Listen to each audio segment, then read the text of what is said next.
From the Denver Broncos Media Center, welcome to Broncos Country Tonight with Ryan Edwards and Benjamin Allbright.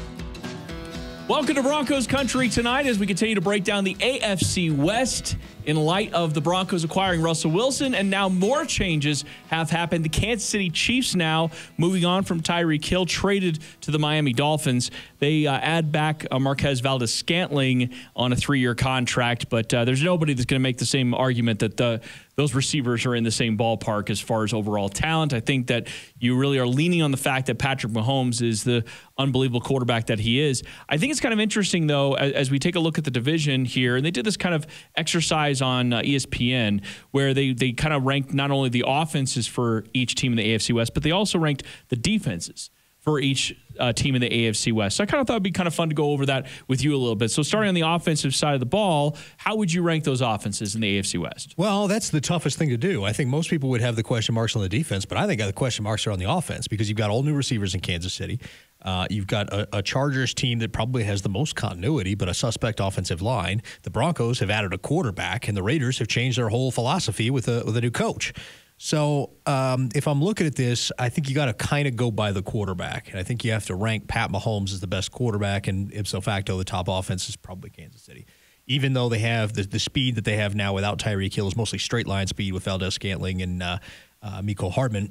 The rest of it is they still have to be considered up there. I think the Chargers and the Broncos are probably in contention for that number 2 spot. The Broncos, it's how quickly Russell Wilson adapts to new teammates and a new coaching system with Nathaniel Hackett. And with the Chargers, it's how much they can compensate for the fact they've got a bad offensive line. So I'm gonna give the edge to the Broncos there because they don't have a bad offensive line. Because it doesn't matter how good your scheme is if you can't block it up. I'll say that the Chargers are 3rd, and then the Raiders, even with Josh McDaniel and Derek Carr, probably 4th in the division. Yeah, and there's some unknown there with the Raiders, as you mentioned, with the coaching staff. You add Devontae Adams, you know they're going to be talented there on the offensive side of the ball. But really, for the Raiders, it is the complementary, right? The defense has been pretty bad, and that's unfortunately weighed down that team for a little while.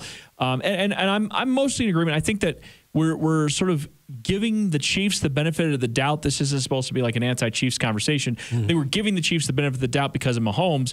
But there's also an argument here based on the losses. They lost Byron Pringle. They lost DeMarcus Robinson, guys that Patrick Mahomes did lean on. So we're talking about, in the same vein, Patrick Mahomes getting used to a bunch of new guys too.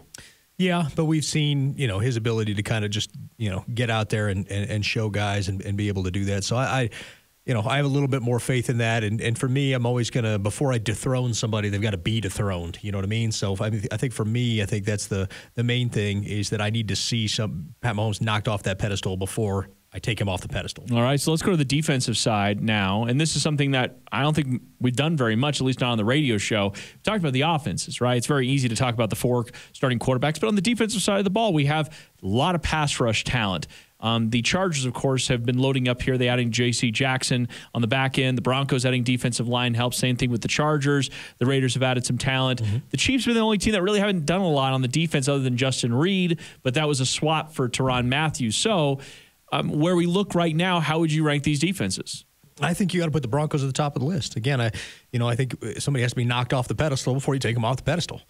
Even with the additions, the Chargers still have some questions, specifically with their ability to stop the run, even though they've added people to try to address that. Kansas City's defense is in shambles. And honestly, the Raiders may have passed them at this point, and their defense was horrific last year. So although down the stretch it kept them in games, Gus Bradley and that defense did keep them in games down the stretch. So hat tip to them. I think I rank it Denver, and then probably the Chargers, then probably the Raiders, although the Raiders have somewhat of an argument. I think the Chargers' personnel additions on paper make them look better. Make the Raiders 3rd and Kansas City 4th.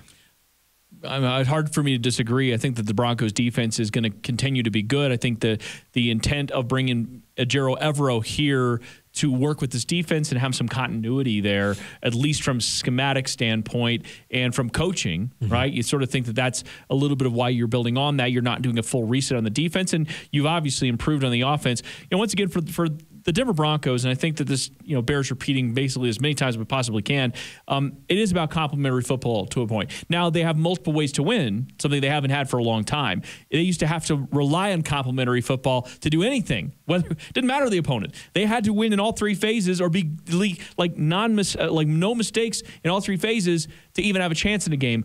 I don't think that those days are here anymore. I think they're going to have multiple ways to win. But the fact remains that, yeah, I mean, as far as we're ranking these things, the Broncos defense should be in that conversation as the number one team.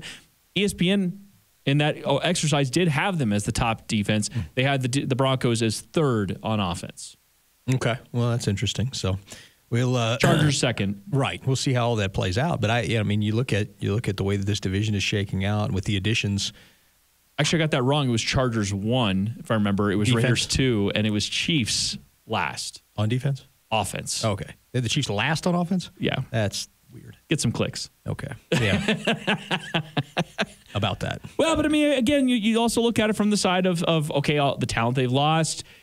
You're going to lean on Patrick Mahomes, but there have been times when the Chiefs did lean on Patrick Mahomes. Like you remember in the Super Bowl against Tampa Bay, where it was basically all on Patrick Mahomes to get that thing done, and he was hurt, and it just was not happening. Yeah, they had some tackle issues there as well. So, but there are people that think the move from Tyreek Hill is that significant.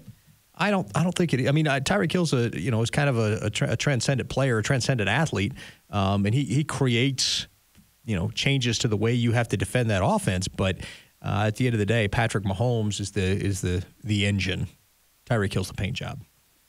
The AFC is going to be a lot of fun this next year. AFC West specifically is going to be a lot of fun. I can't wait to look at it all. Can't wait to break it down. Benjamin Allbright, I'm Ryan Edwards. Thanks for watching Broncos Country Tonight.